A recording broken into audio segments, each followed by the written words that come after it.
Alors la plèvre, maintenant, c'est quoi? C'est une enveloppe qui entoure les poumons. Regardez ici, on vous rappelle sur un schéma l'anatomie de l'appareil respiratoire avec la trachée, les bronches et puis les poumons ici. Et cette plèvre, en fait, elle se retrouve à entourer, vous voyez, tout ce poumon ici. En fait, elle est faite de deux feuillets qui sont quasiment collés l'un à l'autre.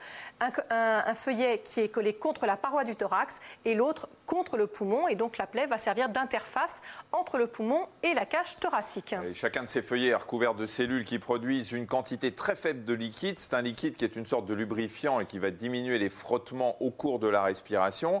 Parce que quand on inspire, et on va le voir un peu sur cette animation, non pas l'inspiration, mais vous voyez la situation des poumons collés contre le thorax. Quand on inspire, les poumons vont gonfler, ils vont toucher le thorax et quand on expire, ils se dégonflent et vont donc s'éloigner de ce thorax. Les deux feuillets de la plèvre vont coulisser l'un sur l'autre en restant très soudés. Et comme vous le voyez, à la radio ou au scanner, on ne peut pas voir les feuillets de la plèvre, ils sont beaucoup trop fins.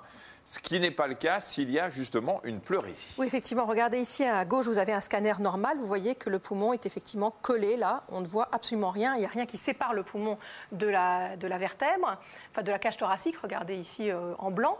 Si vous voulez nous montrer juste le poumon et la... Alors je vais vous montrer. Ici, voilà. C'est la vertèbre, c'est l'arrière, hein, c'est la vertèbre. Le cœur est au milieu. Vous avez le poumon et Marina vous a dessiné en vert. Oui, ici. je fais ce que je peux, c'est pas très droit, je sais, mais c'est pas facile. Essayez de vous dessiner une sorte de plèvre un petit peu bourrée. C'est ça. Voilà. Et quand on regarde maintenant en cas de pleurésie, eh bien regardez, il y a tout cet espace-là qui apparaît, donc qui est la plèvre. Effectivement, on ne devrait pas la voir et on la voit parce qu'elle est pleine de liquide, puisque la quantité de liquide entre les deux feuillets va augmenter et ainsi on voit la plèvre.